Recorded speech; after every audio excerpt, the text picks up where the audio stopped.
जय हिंद दोस्तों। आज का जो हमारा टॉपिक है, आज हम लोग झारखंड के एक टॉपिक पे चर्चा करने वाले हैं। जैसा कि आप लोगों को पता है कि झारखंड में बहुत सारी वैकेंसी आने वाली है। साथ में कुछ दिनों में जेपीएससी का भी नोटिफिकेशन आ जाएगा, जेएसएससी का भी कुछ दिनों में परीक्षा होने वाला है। तो जेपीएससी जो है इस बार 7वां 8वां 9वां तीनों एक साथ मिला करके दे रहा है, तो हम लोगों को कुछ ठीक ठाक सीटें मिल जाएगा। तो आप लोगों को जम के तैयारी करना है, सारा चीज छोड़ छाड़ करके आप लोग सिर्फ क्या कीजिए, तो पढ़ाई कीजिए, क्योंकि सरकार कभी कभी वैकेंसी देती है। आप मेहरबानी कर रहा है तो थोड़ा सा पढ़ लीजिए, बहुत जरूरी है। देखिए झारखंड जो है, झारखंड यदि आप झारखंड में तैयारी कर रहे हैं, ठीक है, आप सोचिएगा ना कि हम मान लीजिए तुरंत अभी तैयारी शुरू किए, ठीक है, और तुरंत परीक्षा निकल, ऐसा नहीं है। जो स्टूडेंट पहले से तैयारी कर रहा है ना वही पास करेगा। आप लोग ऐसा हरगिज नहीं सोचिएगा कि वैकेंसी निकलेगा तो हम तैयारी शुरू करेंगे और 4 महीना में पढ़ के परीक्षा पास कर जाएंगे, बिल्कुल नहीं कर सकते आप। तो आपको यदि झारखंड में नौकरी लेना है तो अभी से तैयारी एकदम जम के शुरू कर दीजिए, एकदम ज्यादा से ज्यादा पढ़िए, सब काम छोड़ छाड़ दीजिए। सिर्फ और सिर्फ आपको किस में ध्यान देना है? पढ़ाई में ध्यान देना है। नौकरी नहीं होगा तो बड़ी तकलीफ है, आगे समझना। तो इसीलिए आपको सिर्फ और सिर्फ क्या करना है, तो पढ़ाई में ध्यान देना, बाकी चीजों पर छोड़ देना। क्योंकि आप आगे जाके किसी को ब्लेम नहीं कर सकते कि आपके वजह से हमको नौकरी नहीं हुआ, इसके वजह से नहीं हुआ, उसके वजह से नहीं हुआ। आपको नौकरी नहीं होता है तो इसके जिम्मेदार आप खुद ही हैं। आपको यदि नौकरी नहीं होता है तो जिम्मेदार आप खुद हैं। आप किसी को ब्लेम नहीं लगा सकते हैं कि किसी के वजह से नौकरी नहीं हुआ। आप अभी ढूंढ ढूंढ के, बच्चा लोग क्या करता है, स्टूडेंट लोग ढूंढ ढूंढ के काम खोज खोज के करता है, बहाना खोजता है पढ़ाई नहीं करने का। ये बहाना तो आगे जाके बड़ी तकलीफ देने वाला है। इसीलिए सब छोड़ छाड़ करके क्या कीजिए, तो पढ़ाई में ध्यान दीजिए, बाकी चीजों पर ध्यान नहीं देना है। तो देखिए हम लोग इस जो झारखंड वाला जो हम आपको वीडियो बनाने वाला है, इसमें आप लोगों को कुछ हेल्प मिल जाएगा, है ना। कोशिश करेंगे कि आपका पीटी मेंस दोनों में हेल्प मिल सके। और बेसिक चीजें आप लोग खुद से पढ़ा कीजिए। बेसिक चीजें जो है खुद से पढ़े होंगे। आप झारखंड में तैयारी कर रहे हैं तो जरूर आप पढ़े हुए होंगे, है ना, बेसिक चीजों के बारे में। तो हम आपको डायरेक्ट टॉपिक देंगे, आपको समझ लेना है। बहुत ज्यादा तकलीफ होगा तो कमेंट करके हमको पूछ लीजिएगा, है ना। यदि मान लीजिए बहुत ज्यादा तकलीफ होगा, बेसिक चीजों का ज्ञान नहीं है, तो हम आपको उससे रिलेटेड भी वीडियो आप लोगों को बना करके दे देंगे। इसके लिए घबराने की जरूरत आप लोगों को नहीं है। तो दोस्तों शुरुआत करते हैं। देखिए तो शुरुआत हम लोग करेंगे। तो शुरुआत जो पहला हम लोगों का जो आज का जो टॉपिक होगा, आज हम लोग शुरुआत करते हैं कि बिहार से झारखंड अलग काहे हुआ। हमारा यही टॉपिक रहेगा आज कि बिहार से जो झारखंड अलग हुआ तो काहे हुआ, क्या जरूरत पड़ा अलग होने का, कुछ तकलीफ हो रहा था क्या जो अलग हुआ, तो क्यों हुआ, ये आप लोगों को वीडियो में समझ में आ जाएगा। इस चैप्टर का यदि नाम आप लोग लिखना चाहते हैं तो चैप्टर का नाम है पृथकतावादी आंदोलन। क्या बताएं? पृथकतावादी आंदोलन। अब देखिए जो पृथकतावादी आंदोलन हम आपको बता रहे हैं ना, पृथक का मतलब क्या होता है? पृथक का मतलब होता है अलग, ठीक है, मतलब बिहार से अपने आप को अलग करने के लिए जो आंदोलन हुआ है, ठीक। तो ये समझ में आ जाएगा, घबराने का एकदम जरूरत नहीं है। वीडियो में नया है, चैनल में यदि नया है तो चैनल को सब्सक्राइब जरूर कर लीजिएगा, ठीक है, ताकि हमारा वीडियो जो है सबसे पहले आपके पास तक पहुंचेगा। समझना है। देखिए सबसे पहले तो आप कुछ चीजों को समझ लीजिए, फिर तो आंदोलन आपको पता चलेगा। देखिए 1912 तक झारखंड जो है ना, 1912 तक बोल रहे हैं। कब तक बोल रहे हैं? 1912 तक झारखंड जो है ये बंगाल का अंग था। किसका अंग था? बंगाल का अंग था झारखंड। कब तक? 1912 तक झारखंड बंगाल का अंग था। क्योंकि आप लोगों को पता होगा कि बंगाल से जो बिहार है ना, बंगाल से बिहार, ये आपका कब अलग हुआ? तो 1912 में अलग हुआ। और बिहार जब अलग हुआ तो याद रखिएगा झारखंड को बिहार के साथ जोड़ दिया गया। झारखंड को किसके साथ जोड़ दिया गया? बिहार के साथ जोड़ दिया गया। देखिए क्वेश्चन पूछता है, देखिए 1912 तक हम आपको बता रहे हैं कि झारखंड किसका अंग था? तो बंगाल का अंग था, बिहार का नहीं। क्योंकि बिहार झारखंड से अलग कब हुआ? तो 1912 में अलग हुआ। और जब बिहार झारखंड से अलग हुआ ना, तो बिहार के साथ झारखंडों को जोड़ दिया गया। जोड़ तो दिया गया, लेकिन ऐतिहासिक दृष्टि से यदि आप देखें तो झारखंड कभी भी बिहार का अंग रहा ही नहीं। ये पूरी तरह से अलग था, 80-85 साल तक रहा, ठीक है। उसके बाद तो अलग हो ही गया। पता है आप लोगों को 15 नवंबर 2000 को स्थापना होता है। देखिए डाटा वगैरह जो है ना, हम देखिए शुरुआत से पढ़ा रहे हैं, ठीक है, थोड़ा सा डीपली जा रहे हैं, ठीक। तो डाटा वगैरह में कंफ्यूजन होगा तो घबराना नहीं, ठीक। वर्तमान में जो है इस डाटा वगैरह जो है अभी वर्तमान में आपको देख के परीक्षा देने जाना होगा। मतलब ऐसा नहीं कर सकते हैं कि आपका पुराना वाला डाटा से आपका काम, एक मोटा मोटी हम लोग समझने के लिए इसको डिस्कस कर रहे हैं, ठीक। इसीलिए आपको कितना जनसंख्या, कितना यहाँ, कितना वहां क्या है, ये सारी चीजों को जो है ना एग्जाम से पहले एक बार हम लोगों को देखना ही पड़ता है। ऐसा नहीं कि अभी आप जो पढ़ेंगे ना वही चीज आपका काम में नहीं आएगा, आपको समझना है सिर्फ क्या बोल रहे हैं। तो देखिए हम आपको बता रहे हैं कि झारखंड जो है ये 1912 तक बंगाल का अंग था कि बिहार का अंग था? तो बंगाल का अंग था भाई, क्योंकि बिहार भी बंगाल में था। अब बंगाल से जब बिहार अलग हुआ ना, कब अलग हुआ? 1912 में। तो झारखंडों को किस में जोड़ दिया? तो बिहार में जोड़ दिया। कोई दिक्कत नहीं है, भूलना नहीं है, ठीक है। लेकिन हम आपको बता रहे हैं कि ऐतिहासिक दृष्टि से यदि देखें तो झारखंड जो है ना बिहार का हिस्सा जो है ना कभी रहा ही नहीं, साथ में जोड़ तो दिया गया लेकिन यहां का सिस्टम ढेरी अलग था। क्या अलग था आपको समझ में आएगा। तो लगभग 80-85 साल तक रहा। उसके बाद जैसे हम लोग अंग्रेज का यदि बात करें ना तो अंग्रेजों ने भी देखिएगा ना, ठीक है, तो 110 साल तक लगभग यहां शासन कर लिया अंग्रेजों ने। कितने साल तक शासन किया?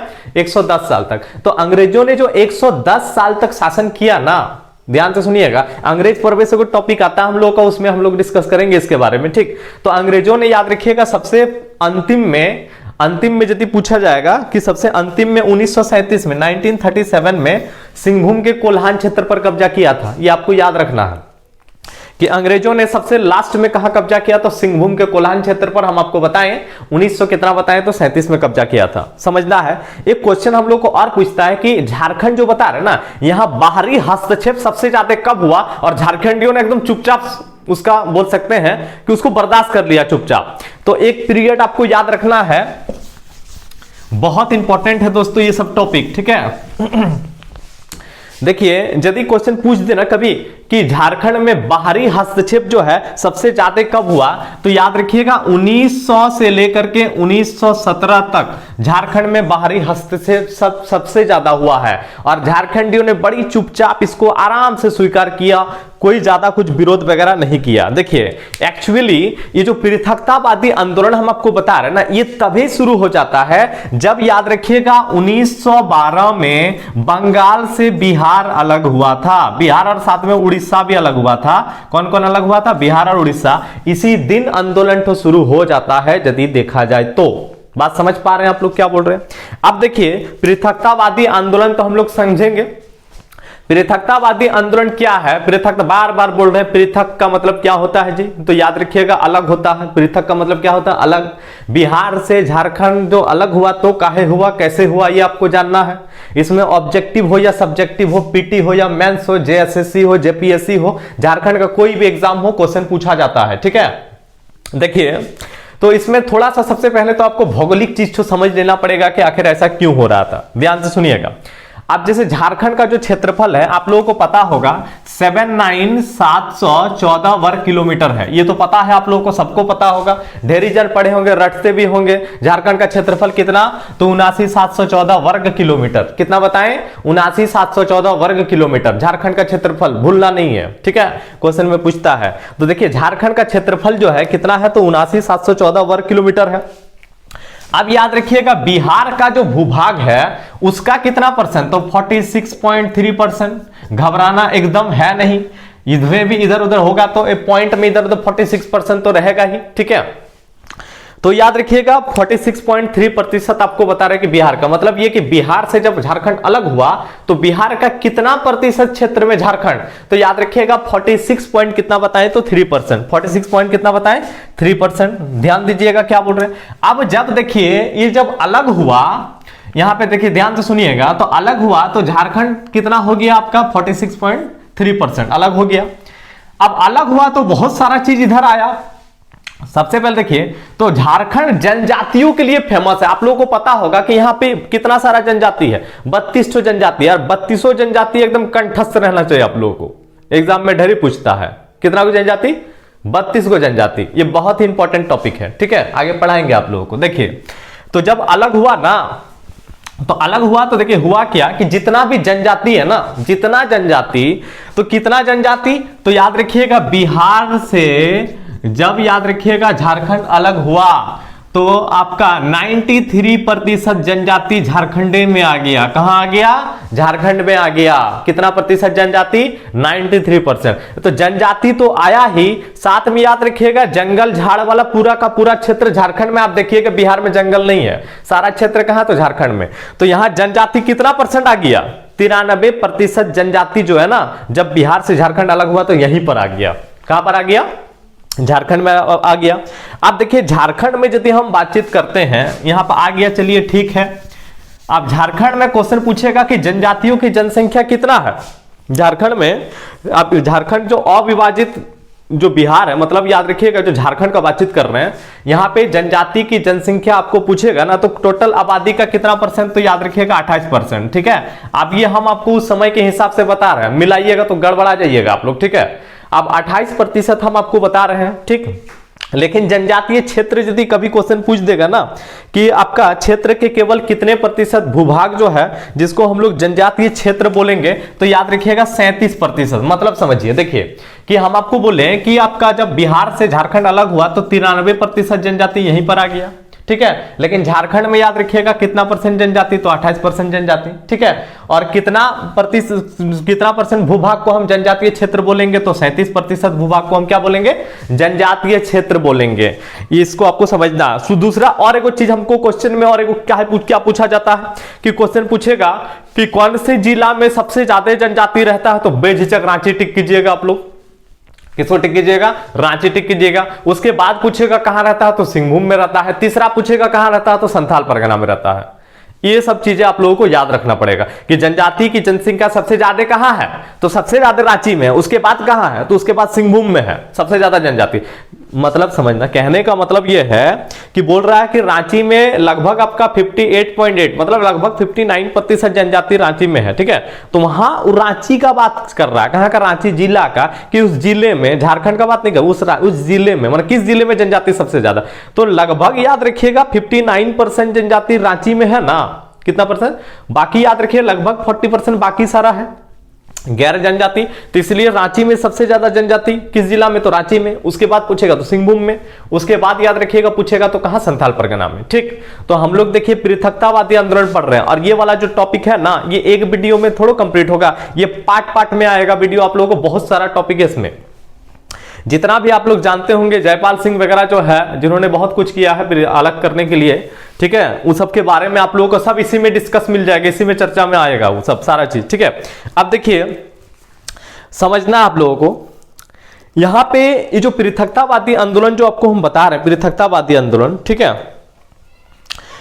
शुरुआत में आपको पता चलेगा, आगे जब हम आपको पढ़ाएंगे तो आपको यह समझ में आएगा कि ये शुरुआती दौर में असफल हो जाता है। अब असफल काहे होता है, तो असफल होने का सबसे बड़ा कारण यदि पूछा जाए तो याद रखिएगा सदानों पर विश्वास नहीं किया जाना। सदान याद रखिएगा गैर जनजाति को कहा जाता है। सदान किसको बोलेंगे, गैर जनजाति को। नहीं जानते हैं तो आगे भी वीडियो आप लोगों को मिलेगा सदान से संबंधित। ठीक है, तो सदान जो है गैर जनजाति को कहा जाता है। अब जैसे आदिवासियों ने पृथकतावादी आंदोलन छेड़ा, ठीक है, अकेले आप नहीं ना कर सकते हैं, आपको तो साथ में लेके चलना पड़ेगा। तो याद रखिएगा सदानों पर विश्वास नहीं किया, इसलिए ये आंदोलन तो क्या हुआ, एकांगी बन करके रह गया, अकेला बन करके रह गया। कारण बहुत सारा आता है। देखिए जब कोई याद रखिएगा एकजुट रहेगा और साथे आंदोलन करेगा तो उसको सुविधा होगा, डिमांड भी हमारा स्वीकार किया जाएगा। हम अकेले मान लीजिए जाके लड़ेंगे तो अकेले नहीं ना कर सकते हैं आप। तो याद रखिएगा ये आंदोलन जो है असफल होने का, शुरुआत में असफल हुआ था, बाद में तो पता है क्या होता है। ठीक है, तो असफल होने का सबसे बड़ा कारण क्या है कि सदानों पर विश्वास नहीं किया जाना। आप देखिए उस समय और एक चीज क्या हो रहा था कि बड़ी संख्या में आदिवासी जो है ईसाई बन गए थे। ठीक है, बड़ी संख्या में आदिवासी क्या बन गया, तो ईसाई बन गया। कुछ गैर ईसाई जो है वो सरना धर्म को मानते थे। ठीक है, कुछ याद रखिएगा ऐसा था आदिवासी जो हिंदू धर्म को कबूल कर लिया, किसी ने इस्लाम धर्म को अपना लिया। अब इस तरह याद रखिएगा धार्मिक विचारधारा जो है सबका तो बदल गया ना। तो इसमें जैसे मान लीजिए कोई आपका मुस्लिम, कोई हिंदू पता चल रहा, कोई याद रखिएगा सदान पता चल, तो ऐसे में क्या होता है ना कि विचारधारा यदि बदल जाएगा तो हम बोल सकते हैं ना कि इसमें होगा क्या, तो इसमें तकलीफ क्या है कि आंदोलन आपका कमजोर पड़ जाएगा। पता चल रहा है आंदोलन हो सकता है कि एकांगी हो जाए, अकेला होकर के रह जाएगा। इस तरह का तकलीफें इसमें देखने को मिला था। अब देखिए जैसे हम यहां पे इस आंदोलन को हम बोल सकते हैं कि ठोस जो है ना धार्मिक आधार नहीं मिल सका। ध्यान दीजिएगा आप लोग क्या बोल रहे हैं। देखिए आर्थिक दृष्टि से याद रखिएगा अस्थायी कृषि प्रधान जनजाति यदि पूछेगा तो मुंडा, उरांव, हो और संथाल का नाम आता है। जैसे याद रखिए क्वेश्चन पूछता है कि खेती ही के करता था, सिर्फ मान लीजिए आपका अस्थायी कृषि कौन कौन करता था? तो मुंडा, उरांव, हो और संथाल, ये 4 ठो जनजाति आपको याद रखिएगा। क्या क्या नाम बताएं जी? तो याद रखिएगा, एक मुंडा बताएं, ठीक है, एक हो बताएं, एक क्या बताएं? उरांव। मुंडा, हो, उरांव और याद रखिएगा संथाल। तो ये जो हम आपको बता रहे हैं ना, ये अस्थायी कृषक। अब अस्थायी कृषक क्या होता है? और याद रखिएगा, जैसे एक जनजाति आप लोग नाम सुने होंगे पहले, जैसे याद रखिएगा बिरहोर वगैरह जो जनजाति है, ठीक है, और भी बहुत सारी जनजाति है। तो अस्थाई और अस्थाई क्या होता है? अस्थाई कृषि मतलब ये कि उसका जो जीवन यापन जो है ना खेती से ही चलेगा, और अस्थाई कृषि क्या होता है कि जिसका जीवन यापन जो है ना शिकार करके चलता है। पता चल रहा? तो या फिर कोई शिल्पी जनजाति होता है, जैसे याद रखिएगा झारखंड में हमारा जो माहली जनजाति है उसको हम लोग शिल्पी जनजाति बोलते हैं। वो बांस की टोकरी वगैरह बनाता है ना, तो उसका जीवन यापन उससे चलता है, तो वो खेती वगैरह में ज्यादा इंटरेस्ट नहीं लेगा। जो जंगल से शिकार वगैरह करता है वो भी खेती में ज्यादा इंटरेस्ट नहीं लेगा। तो अस्थायी कृषि, अस्थायी कृषि किसको बोलेंगे? तो याद रखिएगा जो शिकार वगैरह ज्यादा करेगा, जो याद रखिएगा कि आपका मान लीजिए बांस वगैरह का कोई मटेरियल बना करके बेचता है, ये सब क्या है? तो अस्थायी। तो यहां पे देखिए आपको, ये हम शुरुआत किए हैं टॉपिक तो, ठीक है, ये देखिए बहुत बड़ा टॉपिक है, ठीक। अब देखिए जैसे आंदोलन का कारण आप लोगों का नेक्स्ट टॉपिक में मिलेगा, तो धीरे धीरे आप लोगों का जो है ना वीडियो मिलते जाएगा। यदि आप लोगों को वीडियो अच्छा लगा है और यदि आप लोग चाहते हैं कि क्लास आप लोगों को मिले झारखंड से संबंधित, तो वीडियो को लाइक जरूर कर दीजिएगा। यदि अच्छा लगा है तो जरूर लाइक कर दीजिएगा और ज्यादा से ज्यादा शेयर कीजिए, चैनल को सब्सक्राइब कीजिए ताकि हमको वीडियो बनाने का मन करे आगे जा करके, और कोशिश करेंगे कि आप लोगों को रेगुलर वीडियो मिलता रहे। तो दोस्तों ज्यादा से ज्यादा पढ़िए, बार बार बोल रहे हैं क्योंकि झारखंड में वैकेंसी बहुत दिन के बाद आ रहा है, इसीलिए ज्यादा से ज्यादा पढ़ाई कीजिए। इधर उधर ध्यान बिल्कुल भी नहीं देना है, सिर्फ क्या करना है? पढ़ाई करना है। मिलते हैं नेक्स्ट वीडियो में। जय हिंद।